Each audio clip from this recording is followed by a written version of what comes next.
Jemaat yang dikasihi dan mengasihi Tuhan, sebelum kita membaca dan merenungkan firman Tuhan, mari kita berdoa. Engkau Tuhan yang dimuliakan, Engkau Tuhan Allah kami yang menyertai dan menuntun kehidupan umat-Mu. Di hari Minggu yang kudus ini, kami percaya kehadiran-Mu lewat kuasa Roh Kudus yang akan menuntun, yang akan mengarahkan hati dan pikiran kami untuk memahami dan menghayati firman-Mu dengan sungguh. Ya Allah, ya Tuhan kami, bersabdalah Engkau di tengah persekutuan umat-Mu, dan kami siap untuk mendengar dan melakukan firman-Mu dalam kehidupan kami. Amin.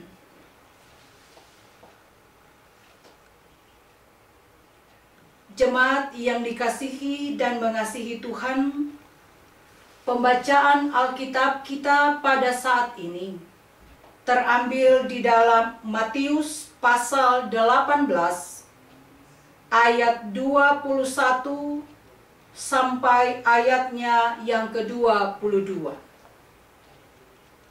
Matius pasal 18 ayat 21 sampai 22. Bunyi firman Tuhan demikian. Kemudian datanglah Petrus dan berkata kepada Yesus, "Tuhan, sampai berapa kali aku harus mengampuni saudaraku jika ia berbuat dosa terhadap aku? Sampai 7 kali?" Yesus berkata kepadanya, "Bukan.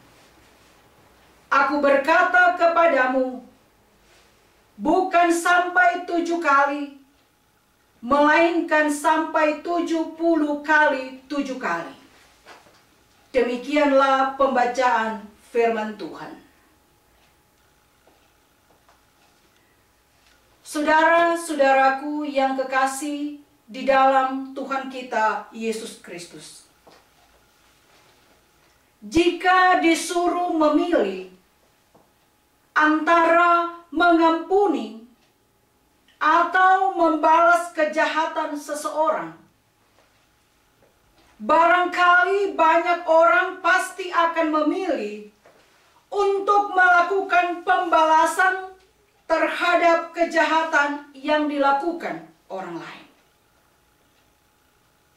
Jika ini dilakukan oleh orang-orang yang tidak mengenal Tuhan, jika ini dilakukan oleh orang-orang dunia, barangkali kita dapat memakluminya.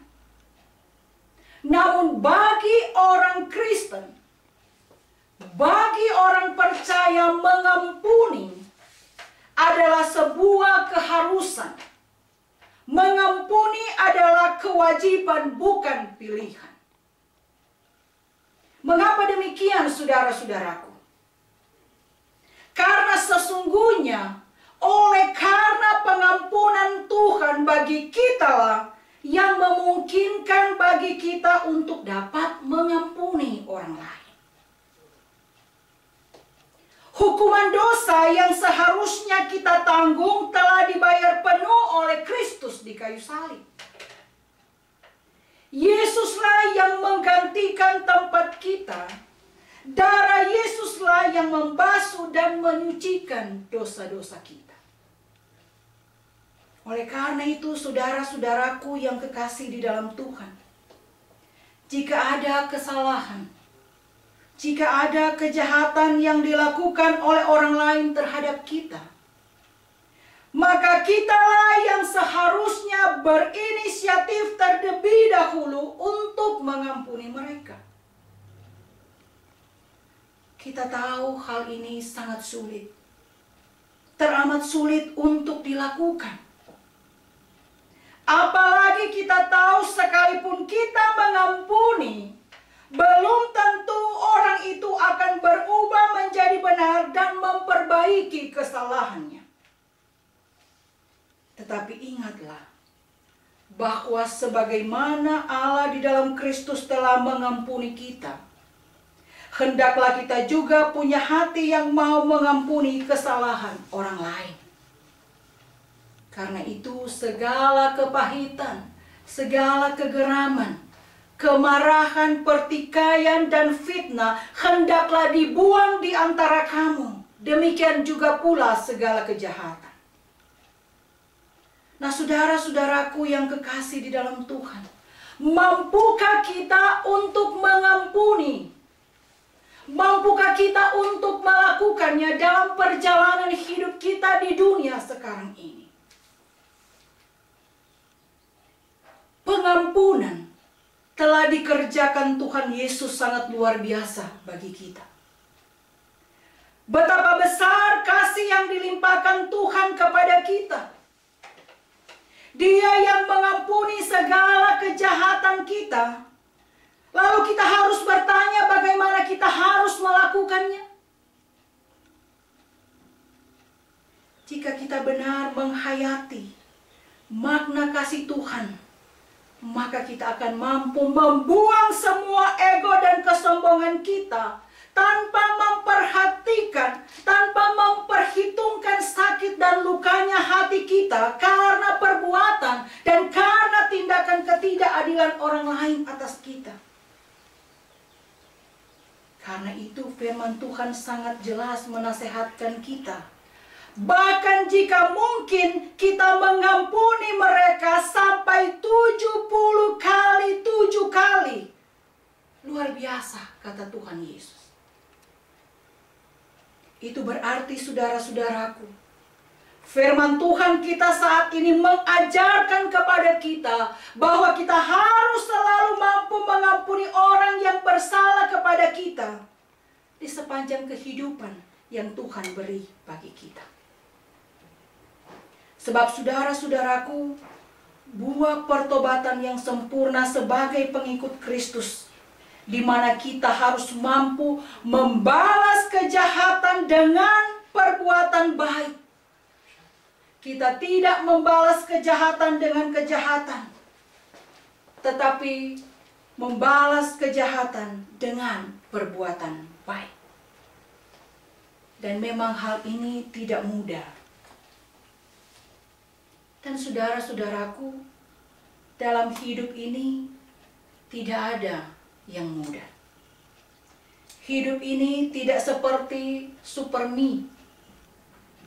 5 menit dipanaskan dengan air, langsung bisa dimakan.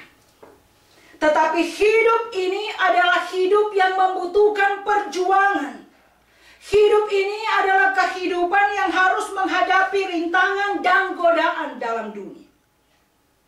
Namun ingat saudara-saudaraku, Tuhan akan menolong kita. Oleh karena itu saudara-saudaraku, mengampuni tanpa melupakan itu seumpama kasih yang bersyarat. Namanya itu bukan pengampunan.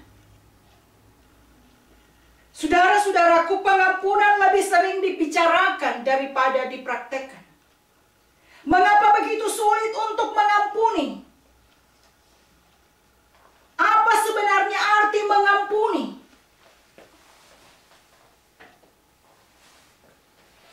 Saudara-saudaraku, ketika kita mampu untuk mengampuni, namun tidak berarti bagi kita untuk mudah melupakan. Kita mungkin sering mendengar ungkapan bahwa kita harus mengampuni dan melupakan. Tetapi prakteknya, upaya mengampuni dan melupakan itu bisa membuat sebagian kita sangat lelah. Bahkan frustrasi oleh luka-luka masa lalu dan masalah yang sebenarnya belum sepenuhnya selesai. Ketika kita mengampuni seseorang, tidak berarti berbagai konsekuensi menyakitkan yang telah ditimbulkan oleh orang itu serta-merta akan hilang. Saudara-saudaraku, bayangkanlah situasi suami istri yang berselingkuh. Sekalipun ia kemudian menyesali dan minta ampun kepada pasangannya, sangatlah wajar jika suami atau istri yang telah dikhianati itu tetap hancur dan sakit hatinya. Melupakan hal yang menyakitkan bukanlah sesuatu yang alamiah bagi kita sebagai manusia yang diberi Tuhan kapasitas untuk mengingat. Kecuali ada keajaiban yang membuat memori menyakitkan itu hilang. Kita akan tetap dapat mengingatnya dalam waktu yang lama. Sangat sering kita berkata tidak apa-apa, aku memaafkanmu, dan menyadari bahwa perasaanku sebenarnya berkata lain. Saudara-saudaraku, benar, pengampunan tidak sedikit pun menghapus memori yang menyakitkan. Bahkan terkadang mengampuni tidak berarti kita mendapatkan keadilan. Selain mustahil melupakan kesalahan orang kepada kita, tindakan mengampuni orang yang sebenarnya tidak layak diampuni itu sama halnya dengan tidak mendapatkan keadilan. Namun, jika kita mengaku sebagai orang percaya, mengaku sebagai orang beriman, mengaku sebagai orang Kristen, kata Yesus dalam firman-Nya kepada kita saat ini sangat jelas. Mengampuni, mengampuni, dan mengampuni. Dan memang inilah hukum kasih Kristus. Mengasihi sesama seperti dirimu sendiri. Mengasihi musuhmu. Memberi tumpangan kepada seorang dengan yang lain dengan tidak bersungut-sungut. Layanilah seorang dengan yang lain. Dan seterusnya. Karena itu saudara-saudaraku, mengertikah kita semua bahwa mengampuni adalah sesuatu yang sangat penting yang harus dilakukan oleh setiap orang percaya. Mungkin bagi dunia ini pengampunan adalah sesuatu yang tidak mungkin.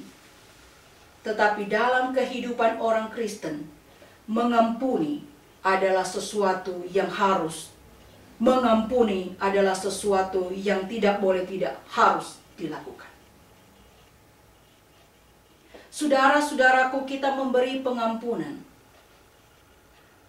Barangkali yang bersangkutan tetap melakukan kesalahan dan dosa lagi. Tetapi percaya, ketika kita mampu mengampuni mereka yang telah menyakitkan kita, kita telah melakukan apa yang seharusnya kita lakukan. Tetapi ketika orang yang kita ampuni tetap melakukan kesalahan dan dosa, ingatlah, biarkan Tuhan melakukan dengan caranya yang luar biasa. Karena itu saudara-saudaraku, mengertikah kita bahwa pengampunan harus tetap diberikan sekalipun tidak diminta. Pengampunan berarti tidak membalas orang lain setimpal dengan kesalahan mereka. Walaupun mengampuni tidak menjamin adanya perubahan dari orang tersebut. Apa yang terjadi setelah pengampunan diberikan? Akankah orang yang diampuni berubah? Bisa berubah, tetapi juga tidak ada jaminan orang yang diampuni akan mengalami transformasi hidup, dapat berubah ke arah dan jalan yang terbaik. Ia bisa saja terus mengulangi kesalahan-kesalahan yang sama. Setiap kali kita berusaha untuk mengoreksi, berusaha menyadarkan dan mengingatkan serta menasehatkan dengan maksud untuk mengoreksi kelakuan mereka yang salah, dan memberitahu mereka bahwa mereka sudah dimaafkan. Saudara-saudaraku, terkadang ada perasaan ragu bahwa mereka akan berubah. karena mereka sudah pernah dan telah melakukan kesalahan yang sama lebih dari sekali atau 2 kali. Tapi ingat, lakukan apa yang seharusnya kita lakukan dan biarkan Tuhan melakukan dengan caranya yang luar biasa. Saudara-saudaraku yang kekasih di dalam Tuhan, oleh karena itu kita perlu untuk mengubah cara kita memandang diri kita dan orang lain.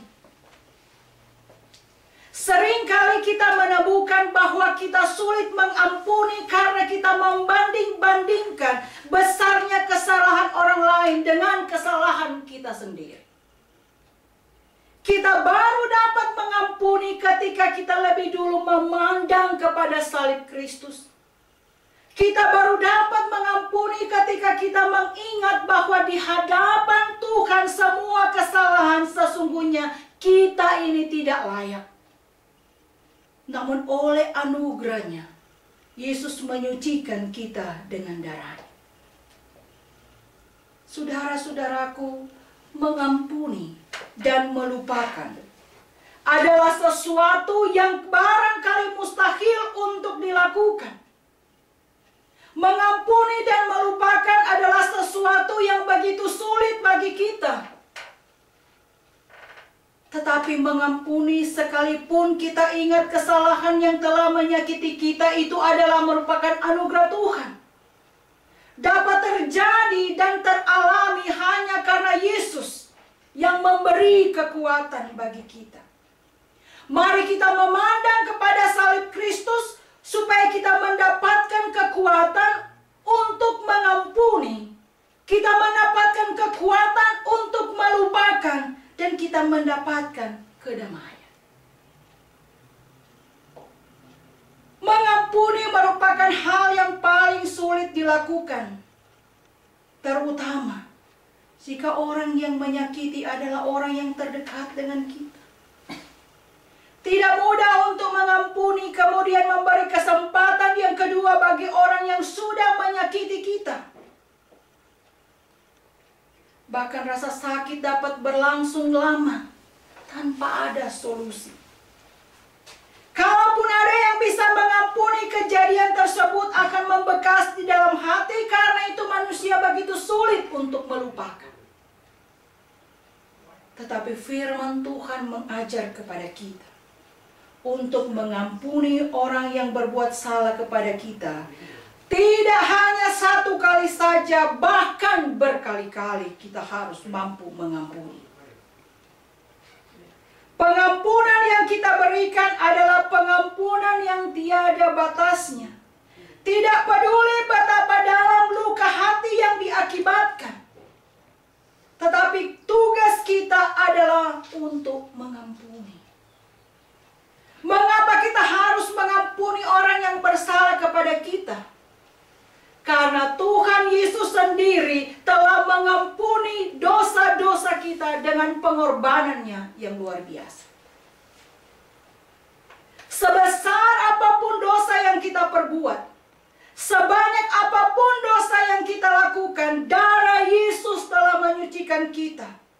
Ia memberi pengampunan bagi kita dan pertobatan dalam hidup.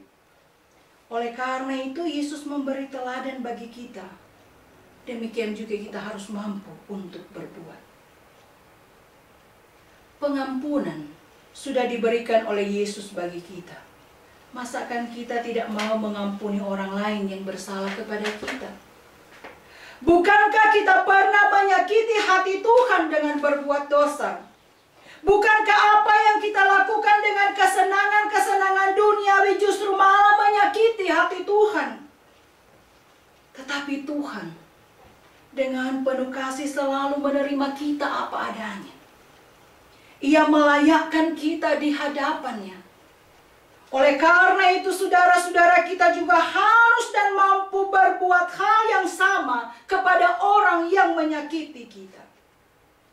Seburuk atau sejahat apapun orang tersebut, tetap kita harus mampu untuk mengampuni dan melupakan. Tetapi jika kita sudah mampu mengampuni, tetapi peristiwa tersebut masih selalu timbul di dalam hati kita, bagaimana saudara-saudaraku? Tuhan Yesus selalu mengampuni dan melupakan dosa yang telah kita lakukan. Dosa semerah apapun dibersihkan menjadi putih seperti salju. Karena itu mengampuni dan melupakan adalah dua hal yang sangat erat berkaitan yang harus kita lakukan pada saat kita mengampuni orang yang bersalah kepada kita. Seberapapun jahatnya orang yang telah menyakiti hati kita, seburuk apapun orang berbuat jahat kepada kita, kita harus mampu mengampuninya tanpa alasan apapun. Ingatlah bahwa Yesus mengampuni kita tanpa memberi syarat apapun. Demikian jugalah kita harus berbuat kepada orang yang kita ampuni kesalahannya. Ampunilah dia, lupakanlah kejahatannya supaya kita mampu hidup berdamai dengan orang lain dan berdamai dengan diri kita sendiri. Ingatlah bahwa ketika kita mengampuni orang lain, maka Allah Bapa di sorga juga akan mengampuni segala kesalahan kita di hadapannya. Amin.